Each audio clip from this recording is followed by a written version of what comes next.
Yo, welcome back to another Pokemon Scarlet Violet VGC video.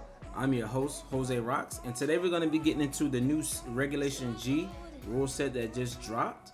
So this is going to be the new format that's going to be from May 1st to August 31st. And what's cool about this is that this is pretty much going to be the new Worlds format, right? For Worlds, it's supposed to be in August. They haven't announced the exact date yet, but it usually happens in August, right? And this format ends at the end of August, so that means that most likely this is going to be the format. And what's also cool is that this is not the first time we've had a single restricted format. So this Regulation G is going to be a single restricted along with all your other legendaries, and the single restricteds are pretty much box art legendaries is what they call them. So pretty much the legendary Pokemon that are on the front cover of games and like DLCs and stuff like that, right?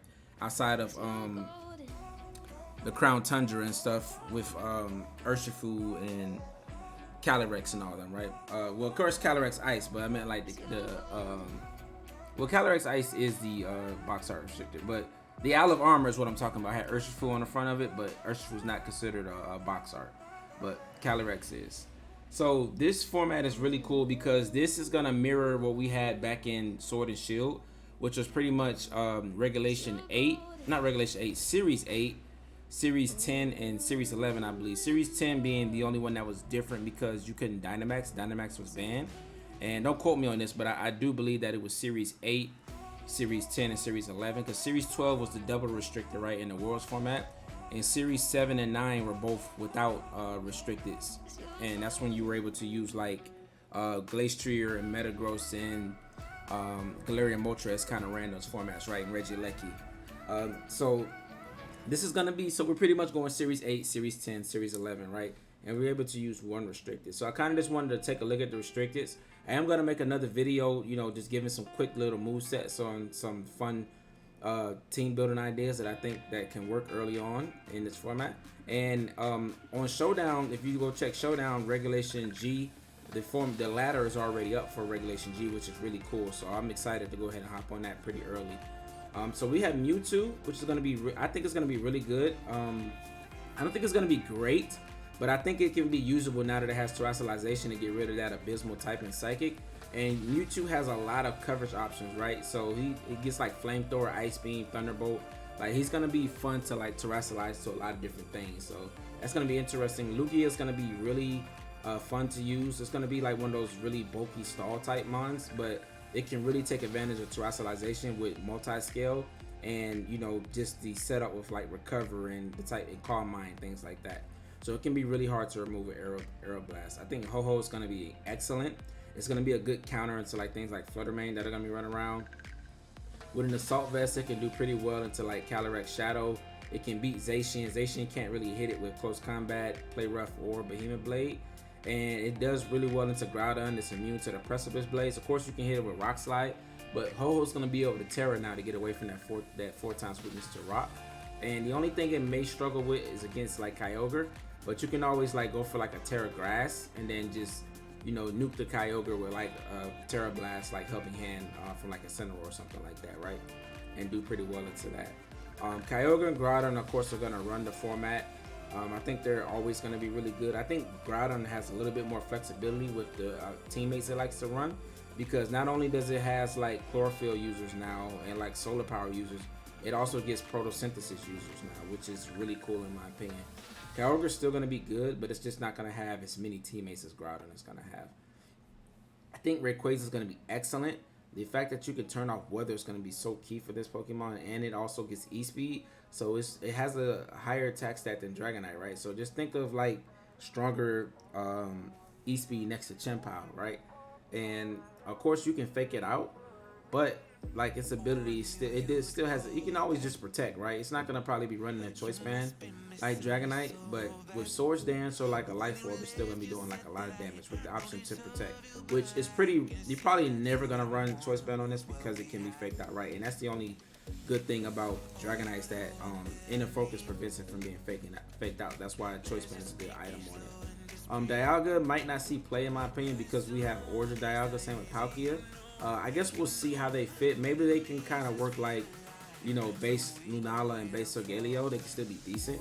But I'm interested to see how these two new Pokemon can show out, because this is going to be the first time that they're usable in a game outside of Legends Arceus, and I want to see how well they are into competitive format. I don't think Giratina is going to be too crazy. It can terrestrialize. It is really bulky, and it has levitate, so we'll see. I don't have too much confidence in it. I think Reshiram and Zekrom are going to be excellent with terrestrialization. Reshiram is going to be really good with an Assault Vest into like Kyogre, and just being a very bulky special defensive nuke. And Blue Flame, like in the sun, is just doing so much, right? Blue Flare, I believe it's Blue Flare, right? Blue Flare. Kyurem Ice, Kyurem Black. I've always been a proponent of using Kyurem Ice. I've just always loved. This has always been my favorite restricted, and I'm gonna have a lot of fun using it. I think that what used to hold it back is its typing, and due to Zacian being so good and can just one-shot you with you Dynamaxing or not, because Behemoth Blade got doubled when you Dynamax. So as your HP doubled in the Dynamax era, Zacian's Behemoth Blade doubled too. So you couldn't Dynamax to like get around taking the damage from Behemoth Blade. But now with terrestrialization, I think that Kyurem is going to be a lot better, right? Especially Kyurem Black. You get this thing a clear amulet, like its attack stat is so freaking high, it's going to be doing a lot of damage. I think Solgaleo is going to be a little bit quiet this gen. Calyrex Shadow really hurts it. Fluttermane really hurts it. Groudon hurts it. Walking Wake is going to be really good into it, because Walking Wake is going to kind of blow up Kyogre. It doesn't like taking water spots from Kyogre. If you go Assault Vest, then you lose your option to protect. If you try to go Assault Vest, Ghost Terror, then you're still weak to Calyrex Shadow, right? So I don't know how good it's going to be, but it does get Trick Room. It is bulky. So we'll see. I think Lunala is going to be excellent with Shadow Shield and terrestrialization. Not much to say about base Necrozma. I don't think it's going to be that good, but I do think Necrozma Dawn Wings and Necrozma Dustmane can also have like a really good niche in the format. And I'm going to be trying to build a team around every single restricted that's not like a base form like Cosmog and base Kyurem, base Necrozma. Or I may even, like, for just, content, make around base Zacian or Zamazenta. We'll see. I may do it for content, but I'm going to be doing my best to build, a competitive team around every single restricted. Next, we have Zacian. Zacian took a huge nerf this gen by Intrepid Sword being nerfed to only working on the first turn that is out. Kind of similar to Diplin's ability, where it drops your evasiveness just the first turn you're out. But Zacian's still going to be good, and also its attack got nerfed from 170 to 150, but it's still going to be really good. Zamazenta got a buff with getting body press, so now it can take advantage of like the defensive stat and just fully invest into its defense and play like that. I think it's going to be really good and a lot better than it was in Sword and Shield. I think Eternatus is going to be even better than it was in Sword and Shield. What held it back is that it couldn't Dynamax, right? But it was bulky enough to even like thrive in a Dynamax format and eat Dynamax hits because of its bulk. Now without Dynamax, it's going to be able to take a lot more hits, right? And I think it's really deceptively fast. Like, you see it and you probably won't think it's fast, but it's like base 130 speed, so it's incredibly fast. It can catch you off guard if you're not really prepared for it. Calyrex Ice, Calyrex Shadow, we already know what they're going to do. They're going to be really good. If you didn't play in the Sword and Shield era, then you don't know how dominant these two are. Calyrex Shadow is actually one of the Pokemon that won Worlds along with Zacian, but I'm pretty sure like a lot of people have seen these two around and kind of know what they're going to do. This likes to play on side spam teams or hyper offense teams, just like hard trick room teams, right? And they're two welcome additions to the format. I think they bring two different qualities to the game, and I think it's just a fun balance of how many good restrictors we have. Like, you can literally choose between any one that you want and not feel like you're missing something by picking another one, right? I think Koraidon maybe a little bit. I think it's good, but I think it may be a little bit overshadowed by Groudon. I think that Groudon and Kyogre honestly shouldn't have been in this generation. Just my personal opinion. Like, I know that they're good, but I think terrestrialization with Water Spout and Water Terror on Kyogre is a bit too strong. And I think that Groudon kind of overshadows one of the brand new Pokemon that's just getting its first time in VGC. And I think that if you are able to leave out your Veltal and Xerneas due to how good they would probably be with terrestrialization as well as Zygarde, then I think we could have also left out, Groudon, Kyogre, and Rayquaza. I don't think anybody would have complained about that. I think it would have been okay because Koraidon is a decent alternative, and people being, you know, more so opposed to try Koraidon instead of Torkoal if Groudon wasn't in the game, I think gives it a niche, right? But you're really only gonna see people use it just because they like this Pokemon.